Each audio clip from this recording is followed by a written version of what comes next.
I keep getting in my way as a game developer. And I think one of the core reasons that is because there's this small voice in my head that wants to make a game that's unique, a game that's never been seen before, a game that's novel and combines mechanics in a unique fashion and has a cool art aesthetic, and in a game where everything adds to this core experience and nothing feels wasted. And I think, if I'm being completely honest with you, I think I can make that game. I've been making games for 5,000 hours over the last 5 years, about 1,000 hours a year. Some of that being full time, some of that being hobby game development. I think I can truly make that game. But the issue that I run into is that's going to take a lot of time. I don't know exactly how to make that game, but I'm comfortable enough to be able to figure it out. And if I look at how I've been making games recently, especially my last commercial game here, Hexagod, it was a lot of exploration of the play space to find out what experience was I wanting to deliver to the player. And so if I look at this as a kind of my current understanding of game design and game development, to make a game that truly feels incredibly unique and stuff requires me to basically just mess around in that play space and really do a lot of exploration, and that takes a lot of time. And I do have plenty of time. I do a monthly budget, and I'll actually, in about 2 weeks, I'll do a full breakdown of my spending and income and stuff like that as a full-time game developer on this channel. And so you'll be able to see behind the scenes about how much money I've been spending and my projections. And I'm not going to run out of funding right now until 2027, but I am burning money. And I do want to live on this planet for a long time. And that means I need to start making some money, getting retirement accounts, saving up money, getting a bigger nest egg, all those fun things that you have to do as an adult. I want to get back to the point where I can actually do that, which means I have one goal for my next commercial project. I have one single goal, and it's already proven to help me combat that feeling of wanting to make that unique game. And that is to make a game that is financially successful. And you might be asking yourself, well, Aarimous, what does financially successful mean? Let me scroll down and we can find out. That means a game where I break even for the number of hours I put into the game from development and publishing and all that fun stuff. That's measurable. I can actually do that math. Like I said, I do a monthly budget, which means I spend on average in the last 6 months around $25,000. That means I need to make $30,000 a year, or $577 a week. That's in US dollars. And those numbers are incredibly small. You maybe live a more frugal life or a more expensive life, but like seeing this number removes my anxiety. I can easily go become a janitor or a coffee barista or work at Target or something and fill out the remaining amount of income that I'm missing at the end of the year or something like that. And if I scroll a little bit further, you can see that in a 40-hour work week, which is not accurate for how much game development I do on a given week, but it's a good rule of thumb, I need to make $14.42 an hour. That's achievable. So if I keep scrolling down, my next commercial game, a game about a black hole, which you can go wishlist now over on Steam, and there'll be a link below to the itch, like it's a prototype of the demo. You can go play that over on itch, and make sure you click this green wishlist button, because at the end of the day, the more wishlist, the more successful this game will be, and thus the more likely I am to actually hit this goal of this hourly wage, and I appreciate that support. But if I'm going to work on this game for 200 to 300 game development hours, again, putting some constraints on this project, a game about a black hole needs to make me somewhere between $3,000 and like $4,200. That is such a small amount of money. Now, it's not easy to do that, but I have done that with both my last two games. Now, a game about a black hole, or Hexagod, for example, I spent probably over 1,000 hours on that project, and same with Chess Survivors, but Chess Survivors has been selling for so long without any sort of major development updates that it maybe is getting close to this hourly wage. But that's it. That's my goal for a game about a black hole. in 200 to 300 hours, how can I make ruthlessly efficient decisions? And the big thing I've been doing with that is tracking all of my hours. Sorry for the flashbang there.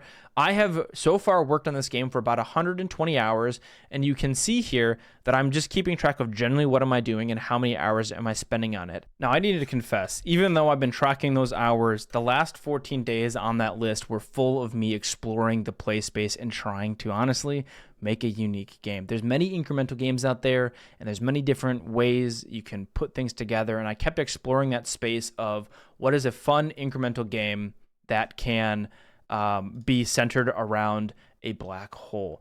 And as I was working on that, I kind of started to feel like I was doing hexagod development again, and I kept like reworking stuff and adding code and removing code. And this is the current gameplay loop where you are going to come to this upgrade tree, buy upgrades, go back into a session, have a limited amount of time to basically just like AoE click. It's an auto clicker, so you kind of got to hover over stuff and break it down.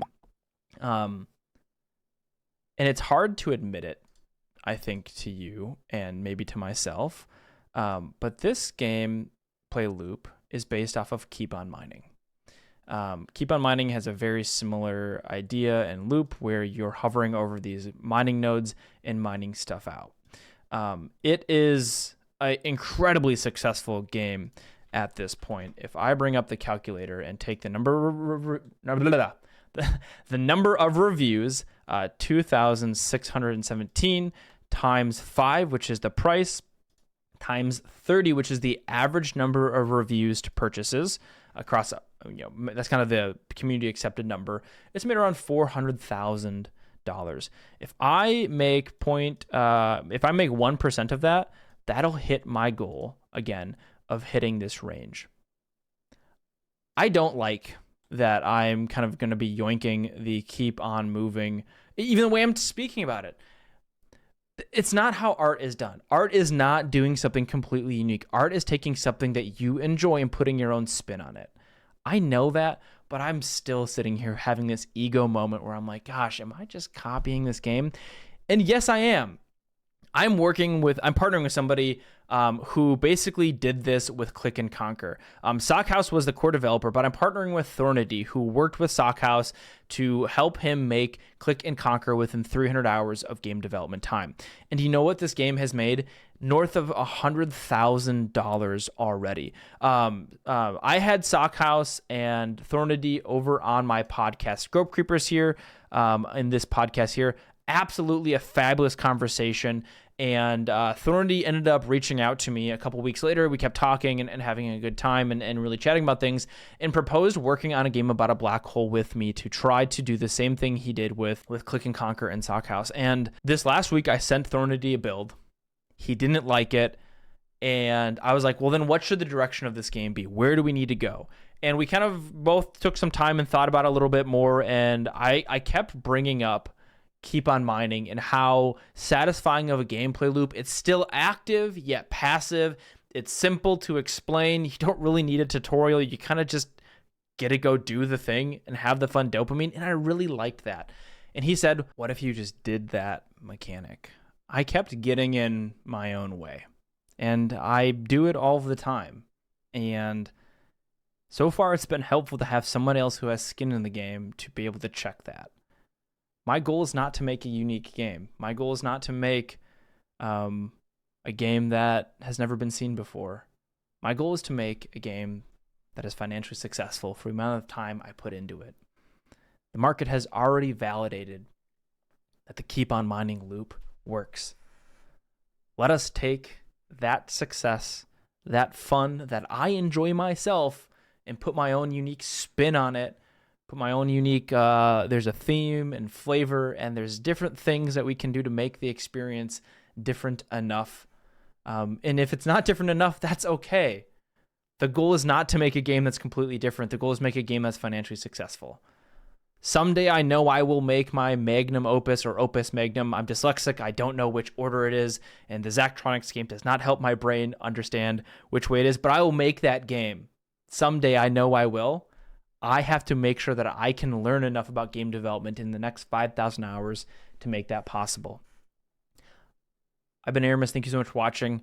I'll be live over on Twitch after this video goes live if you want to hang out and celebrate the week that was and playtest a game about a black hole.